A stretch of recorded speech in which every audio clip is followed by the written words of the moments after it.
Amis de la plume et du micro, bonjour, bienvenue sur Authentique TV. Voici la une des journaux parus ce vendredi 27 septembre 2024 au Bénin. On démarre cette revue de titres par le journal Renouveau. Dossier coup d'état manqué au Bénin, la Criette décide ce jour du sort de Bokor et Omeki. Info matin, affaire atteinte à la sûreté de l'État vers la requalification des faits, s'interroge le journal. Palabre au quotidien, tentative de renversement du pouvoir talon, Olivier Bokor et Oswald Omeki devant le procureur ce jour. On retrouve à présent le télégramme. Olivier Bokor et l'ex-ministre Omeki accusés de préparer un coup d'état contre Patrice Talon. Voici pourquoi le commandant de la garde républicaine n'est pas détenu. MCA Banque Côte d'Ivoire réagit et parle plutôt de 55 millions de francs CFA. Le matinal, tentative de coup d'état au Bénin, les partis politiques condamnent.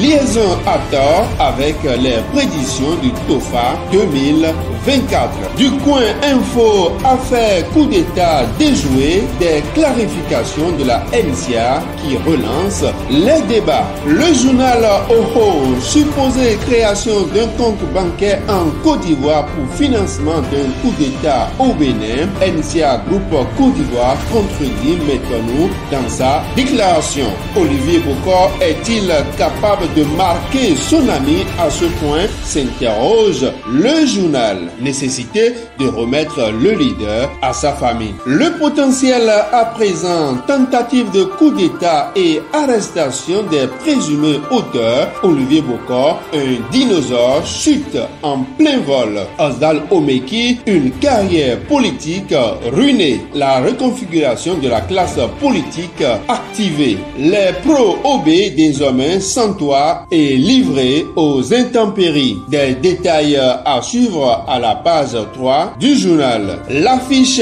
du jour, affaire Bokor Omeki. La rupture aura aussi sa fin de mandat agité. À consulter à la page 3 du journal les déclarations de l'UP Le Renouveau, du BR, du FCBE et de la MCA Banque Côte d'Ivoire. Le paraclet, élection générale de 2026, mystère autour du choix des candidats. La mouvance en chute libre, l'opposition de plus en plus renforcée. La nouvelle tribune, affaire coup d'état, fin de règne du pouvoir de Patrice Talon, le début du commencement. On change de cap avec Matin Libre à présent, champion africain de la finance 2024, BIC 6e dans l'espace UEMOA. À présent, le quotidien du service public, la nation du jour, obligation de déclaration de patrimoine, voici le décret fixant les autorités soumises. Toujours avec le même journal, deuxième édition des Vodou Days, des instants uniques de célébration annoncés. La primeur, première édition des journées vétérinaires au Bénin, une plateforme de réflexion pour affronter les défis futurs. Le professeur François Abiola retrace la genèse de la profession vétérinaire en Afrique subsaharienne. On reste toujours avec le même journal pour parler cette fois-ci de la culture. Ouida accueille la deuxième édition des Vodou Days du 9 au 11 janvier 2025.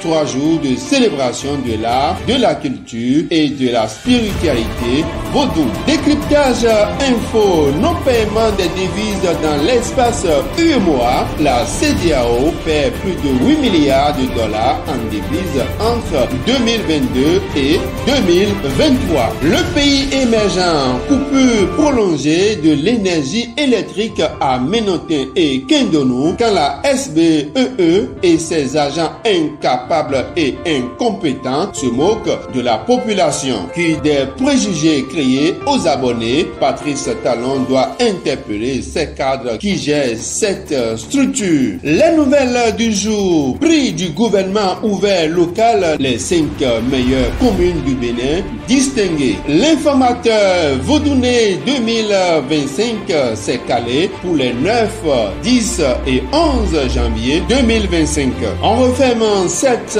édition par une note sportive. Boss en Afrique, Clément Loco, 10 combats, 0 défaite. Bravo à notre champion. Fin de cette revue des titres. Merci pour votre aimable attention. N'oubliez surtout pas de vous abonner à la chaîne Authentique TV. Nous vous recommandons de liker, de commenter et de partager nos publications. Activez surtout la cloche de notification pour ne rien rater de nos contenus. Yves Arnold Gounon, à demain pour un autre numéro.